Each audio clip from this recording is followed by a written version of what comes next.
kalau apa bacaan kalau berdoa itu disuruh ngomong sedulur papat lima pancar ya diri kita ini.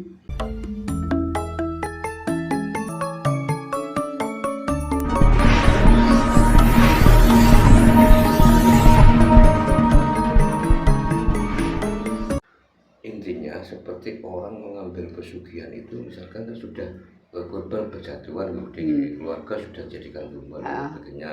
Nah, jika kita ingin memutus rantai dari pesugihan itu cara seperti itu Ibu. Iya, itu ritualnya itu ya panjang itu. Tapi karena sudah perjanjian, sudah memakan dan kita sudah menikmati hasilnya, ya nggak bisa, tetap itu yang tumbal yang pertama itu yang tetap diambil, tapi yang diputus selanjutnya bisa. Yang bisa mengerjakan itu biasanya ya yang calon korban selanjutnya. Jadi nggak bisa orang kita kayak bayar mahar terus tolong ini diputus, nggak bisa. Harus dari calon si korban itu. Yaitu kemarin untung itu kalau nggak ketemu orang Banyuwangi itu habis itu. Nah ini Bude, ini menarik Bude terkait pesugihan. Kita ini kan kalian terus gitu. Ya. Nah sekarang kan banyak kan orang yang mengambil jalur alternatif bisa menjadi kaya pakai pesugihan gitu. Nah kita ini kan orang awam Bude, nggak tahu apa. Ketika kita bertamu ke orang gitu, bisa nggak kita ini orang awam tahu bahwa orang ini loh pesugihan, bisa nggak Bude? Ya nggak bisa kalau orang awam. Itu barangkali ada tanda apa di rumahnya? Nggak bisa. Nggak bisa kalau sudah berspiritual bisa merasakan ya. Iya, energinya itu ada. Tapi kalau orang awam ya nggak bisa. Kita bisa, cuma nggak bisa ngomong karena kalau baru yang ada yang membuktikan itu baru bisa. Semuanya itu sudah tahu, tapi untuk membuktikan kan nggak ada. Saya pernah dengar Bude dari salah satu sesepuh gitu. Mas nek sampean iki dolan nang ngene wong. Awake sampean kan gak ngerti wong iki duwe ngene kan gak ngerti. Misalnya sampean disugi apa-apa, jupuk nggawe tangan kiwa seperti itu, bener gak Bude? Misalkan ambil apa kita harus pakai tangan kiri dulu seperti itu. Jangan sampai ambil tangan kanan kan seperti itu. Bener nggak kayak gitu Bude? Itu ya sugesti. Sugesti ya? Oh iya. Itu sugesti. Diambil ke tangan kanan kalau memang orangnya punya pesugihan, kalau waktunya itu kena ya kena. Itu sugesti. Tapi ya nggak apa-apa. Sugesti itu kan kalau nggak ini jenengan malah kenyataan. Ya nggak apa-apa. Iya Bude. Nah ini Bude mungkin kan saya sering ya ketemu orang-orang sebuah kasus Bude Rahayu ini kan yang dibicarakan orang kan selalu sedulur papat lima pancar. Siapa sih Bude sebenarnya sedulur papat lima pancar itu? Sedulur papat lima pancar ya diri kita. Sedulur papat lima pancar kan ada jenengan waktu lahir itu. Yang mengikuti kita itu sedulur yang berupa gumpalan itu loh. Itu kayak saya kurang paham, tapi sedulur papat lima pancar ya gede yang menjadi apa yang mengikuti kita. Aku kurang paham aku yang itu, tapi saya sering disuruh kalau apa bacaan kalau berdoa itu disuruh ngomong sedulur papat lima pancar ya diri kita ini. Saya tapi kurang paham ininya apa. Sering ngomong tapi penjabarannya saya kurang. Bude ini kan sering ya dimintai tolong orang, kayak misalkan ada orang kesurupan gitu, orang kena santet, itu kan sering gitu. Tapi saya bukan megang langsung. Saya biasanya sama Pak D, saya cuma mengikuti, saya yang mendukung bukan saya turun langsung bukan. Ada nggak trik agar kita tidak terkena guna-guna, santet dan sebagainya, apa yang harus kita lakukan? Kalau ini ya, kalau dari leluhur saya itu pakai kearifan lokal, pakai celana dalam terbalik, gitu. Kalau perempuan ya biaya dibalik, ya saya ngikuti gitu. Terus kalau tidur nggak pakai biar Itu gimana? ya pakai celana dalamnya aja itu kalau bapak-bapak ya celana dalamnya gitu yang dibalik. Nah, maksud saya ada Pernah dengar cerita gitu ya? Nah, saya pernah dengar cerita agar tidak kena guna-guna kalau orang perempuan lain nggak pakai celana dalam kalau tidur, itu benar nggak? Ya nggak tahu saya, kalau saya balik. Oh, dibalik. Oh iya. Kadang kan ya itu semua itu tergantung apa, perkara sugesti toh. Kadang kalau saya dibilangin mbak saya ini kalau pakai dibalik, ya kalau saya percaya ya kejadian saya ya selamat gitu. Ya ada yang saudara saya nggak percaya, ya saya nggak maksa. Kalau saya gitu semua saya balik, katanya untuk menghalau energi negatif. Kalau percaya ya monggo, karena semua itu balik lagi sugesti. Kalau dulu mbah-mbah saya Bude, mungkin juga termasuk kearifan lokal loh ini kan juga sugesti juga mungkin. Yeah. Kadang disuruh tidur di bawah gitu, jangan di atas kasur atau di ranjang begitu, tapi tidurlah di bawah. Nanti sopo gak mungkin kan kena kan seperti itu. Apa itu semacam sugesti memang iya Bude? Ya sugesti, Itu semua juga, itu balik sugesti. tergantung dari diri kita sendiri Bude. Iya. Kalau daerah sini itu nggak boleh tidur apa kepalanya di utara gitu atau gimana kalau di sini itu ya. Soalnya itu apa Mbah Sunan Jagung itu apa menghadapnya gimana gitu. Kalau di sini gitu nggak boleh menghadap apa kepalanya di utara atau gimana gitu. Kalau di sana enggak. Kalau di desa saya asal itu enggak. Ya nggak tahu katanya gitu.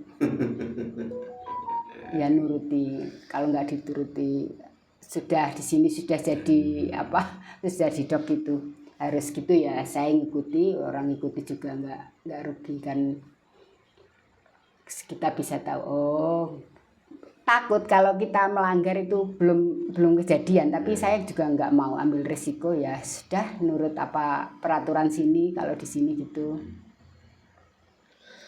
Nah ini Bude, ini kan ya mungkin kita juga untuk mengantisipasi Bude, kan ini kan banyak sering ya teman-teman bertanya ya, cara mager rumah gitu agar kita ini tidak memasukkan energi negatif itu pakai cara apa Bude?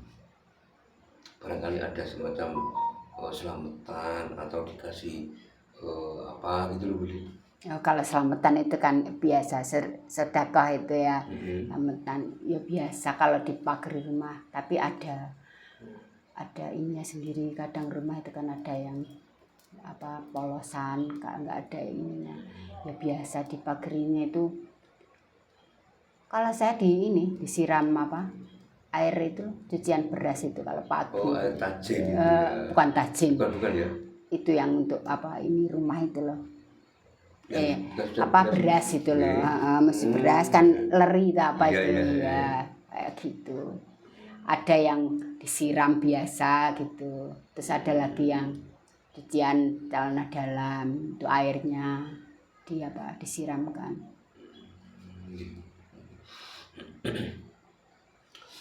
Dan ini saya juga dititipi teman Bude terkait orang itu mau jual tanah gitu, tapi udah lama nggak laku gitu. Padahal tanah juga strategis, tanah juga kan nggak terlalu mahal. Nah, ada nggak cara dari Bude Rahayu agar teman-teman kita ini tanahnya itu laku? Oh ya, apa sifat tanah itu kan beda-beda ya. Adik saya juga mau jual ini dikasih tahu itu harus dibersihkan gitu juga nggak mau, dilihat dulu kadang tanah itu ada apa historinya gimana dulunya gitu ya, ada macam-macam, nanti ada yang disarati. Tapi balik lagi kalau zaman-zaman gini ya, hari-hari gini kalau mau menjual itu karena masih ekonomi masih itu ya sulit lakunya. Cuma memang kadang histori tanahnya itu gimana itu nggak bisa langsung, meskipun tempatnya strategis gitu ya, nggak bisa apa lakunya sulit itu mungkin Sang Maha Kuasa itu tahu kamu mau jual ini kamu belum terlalu butuh, jadi makanya belum laku. Ini saya juga ada semacam challenge itu ya, adik saya. Ini kok tanahnya nggak laku, cuma saya kembalikan, lebih ke berserah pada yang maha kuasa gitu. Oh mungkin ini belum laku karena kita belum terlalu butuh. Saya gitu, saya ambil positifnya adik saya. Ini tanahku kok nggak laku-laku. Ini tolong, ini solusinya gimana? Dan minta tolong saya sendiri itu. Cuma saya balikan lagi, kita sudah berusaha. Mungkin sama yang maha kuasa, saya kembalikan, selalu berpikir positif. Mungkin dipikir Tuhan itu belum waktunya kamu butuh. Nanti kalau kamu butuh pasti laku. Sampai gitu. Itu udah segala macam cara. Tapi ada yang bilang itu historinya memang pakai ritual khusus. Tapi kan ritual itu memang butuh waktu, butuh dana. Jadinya nggak bisa langsung. Nanti kamu kalau tak kasih berapa persen, pokoknya saya nggak mau. Saya udah itu laku lewat saya aja, seseneng, nggak usah dikasih. Itu kan berupa challenge juga. Itu sudah kemarin sudah ditirakati, udah dilihat itu ya. Memang sih itu ada penunggunya. Ya ada penunggunya itu ada proses. Tapi kan kita harus ngomong prosesnya itu gini-gini, orangnya nggak mau ya monggo. Nanti suatu saat mesti laku, tapi waktunya itu yang masih menjadi rahasia. Pasti laku tapi nunggu waktu. Budi ini sering meditasi? Ya tiap hari. Jam berapa Budi? Ya kalau di warung nggak ada orang itu meditasi, saya ngomong ke diri sendiri itu. Kadang kayak telepati sama orang asing itu. Kayak gini. Saya visualkan itu ya, orang itu Budi borong ini beli ini berapa bungkus. Kadang saya ngomong sendiri sama anak saya, Bu Saman kok ngomong dewi. Iya, itu seakan kayak membeli gitu ya. Saya ngomong ke semesta gitu. Biasanya ya habis saya ngomong terus ada orang bungkus banyak. Oh berarti semesta mendukung. Jadi saya sering ngomong, kalau kan sekarang nggak seperti dulu gitu ya. Ya alhamdulillah lumintu, cuma ya kayak gitu ya, sering saya telepati itu orang asing itu yang mau beli itu. Tapi saya juga nggak sendiri. Kadang teman saya warung sebelah itu ya saya ajari, saya sharing gitu. Mbak, nggak ada orang, sama celuk. Kadang saya jalan-jalan ke depan itu. Ya meditasi itu kan bisa sambil jalan, sambil itu. Kadang saya lihat ke timur itu matahari itu ya. Monggo kayak manggil orang gitu. Monggo kadang saya tepuk-tepuk itu. Saya sendiri tepuk-tepuk kayak manggil orang gitu. Ya atas dukungan semesta itu kok banyak, terus jalan satu-satu. Oh berarti bener ini, langsung mandi kata anak saya. Ya semua itu ya balik lagi sugesti. Kalau sugestinya kita positif gitu. Ya kadang saya pernah saya nyoba itu ya. Ada gini. Ini kan orang bento